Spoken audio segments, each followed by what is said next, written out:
Hello, my friends, and welcome back. Thank you very much for being with me again today. Two very important developments. One has to do with the Russians, the other one with the Ukrainians. But they both converge under Kursk subject. Kursk, or whatever territory of Kursk Oblast from the Russian Federation that was invaded by whatever troops commanded, I would say, by NATO, has been entirely liberated. So the Russians pushed the invaders back again. That's the first topic. And during the reporting, Mr. Gerasimov, General Gerasimov, tells Putin, "Sir, we liberated Kursk." We find out that the Ukrainians finally, for me at least, they gained more credibility by confirming that North Korean soldiers fought alongside the Russians in Kursk. Now, I personally did not believe what the Ukrainians were showing those guys over there looking in a certain way and so on. I said I need more evidence. The Russians now confirm that. So for me, that shows me that the Ukrainians, as I said, build a little bit more trust in my eyes. Not that it matters necessarily, but you need more evidence in order to support a claim. You don't just say he said that and here are two baboons. Okay, anybody can bring that. I can bring two Korean friends if you want and put them over here and I say, you know what, I picked them in Kursk last night. Okay, so let's go and see what the Russians say about Kursk and the North Korean soldiers. Right there, this is the first article and this is the second one from Sputnik, but I'm going to start with the second one because I think it's in a chronological way. Russia's Kursk region completely liberated from Ukrainian forces, the Kremlin. And here is General Gerasimov with Donald Trump, with Vladimir Putin, right there. The operation to liberate the Kursk region from the Ukrainian armed forces has been completed, and President Putin has received the relevant report from Gerasimov, Peskov said. The chief of staff of the General Staff of the Russian Armed Forces, Gerasimov, reported to Putin on the completion of the operation to liberate the Kursk region from Ukrainian neo-Nazis, he says. All right, Gerasimov reported to Putin that on Saturday, today, the last settlement in the Kursk region, I will show you, the village of Gornal, was liberated from the Ukrainian armed forces. All right, let's see. Where is that located? Exactly here. No, I think it's right here. Why? Because these guys, whenever I get this ready, they, in the meantime, give me a little shit. So this is the Kursk Oblast. This is where the invasion occurred in this area. By Sumy Oblast, this is Belgorod Oblast, this is Russia, this right here is Ukraine. This is Belgorod Oblast, this is Kursk Oblast. So the invasion occurred alongside Sudza. All right, so this is where the latest town was liberated, right there. This is where that monastery was blown up by the, not blown up, it's another one, Guyevo, and this right here. So it's liberated. These guys did not update their map yet. So that is the first article, very important. And then we're going to have the second one. And the second one has to do with, as you saw, the Korean fighters. Russia Today, the 26th of April 2025. Russia has North Korean troops helped liberate Kursk region. Now, what do you think this development, or I don't know, confirmation will mean in US-Russian negotiations? DPRK servicemen showed resilience and heroism alongside Russian forces, General Staff Chief Valery Gerasimov said. And I'm quoting, the DPRK military acting shoulder to shoulder with the Russian military in Kursk region showed resilience and heroism. The Russian military has now completely liberated the border region from Ukrainian forces. According to Gerasimov, Ukraine's forces suffered more than 76,000 casualties, including both killed and wounded during their incursion in Kursk region. So, So let's see what can we make out of this. The agreement implementation, Pyongyang sent to right here. Potential deployment. So the agreement implementation followed claims by the US and other Kiev backers that Pyongyang, the capital of North Korea, the woodchuck Kim Jong-un, has sent some 12,000 troops to Russia for training and potential deployment in the Ukraine conflict. At the time, Moscow and Pyongyang neither confirmed nor denied the reports. Putin said it was up to the two nations to determine how they fulfill their obligations under the pact.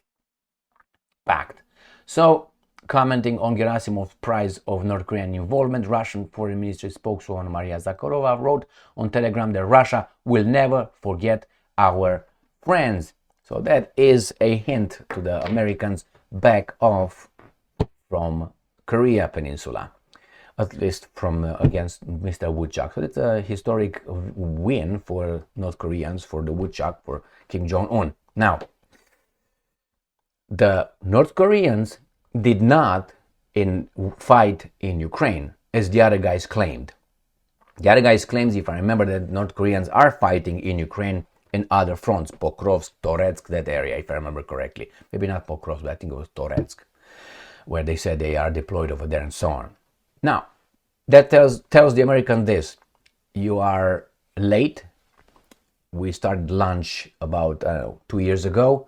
We are with these guys. China is with us. Iran back off from Iran, and maybe Venezuela as well, Nicaragua too. So what's going on? The second alliance, Axis, as they like to call it, because we are the allies, the other ones are the Axis, never the other way around, has been formed. And again, we'll never forget our friends. That's a direct warning to the Americans back off from North Korea attempt to do something over there. Now, it's not up to me to tell the North Koreans how they should run their country. Neither is the United States of America's job to tell those guys or anybody else's to tell what's going on in everybody's family. All right. Otherwise, the North Koreans, or let's say the Iranians, could come and say, I don't like how you have your dress code here in America. We have changed it because this is too insulting for the women. You abuse your women. I mean, you not good. Well, obviously, we will look at them and say, freedom, freedom. Okay. Well, we choose this direction. They choose their direction. Good or bad, that's their problem. So what do we have here? Ukraine gained some trust, in my eyes, with this, because they said, they are fighting. I said, I need more evidence than two guys that look alike, if you know what I mean. And these guys confirm right now. They didn't wait to confirm later.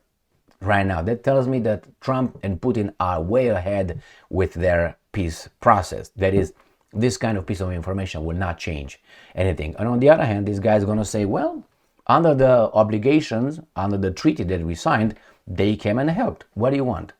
They helped your incursion in our Russia.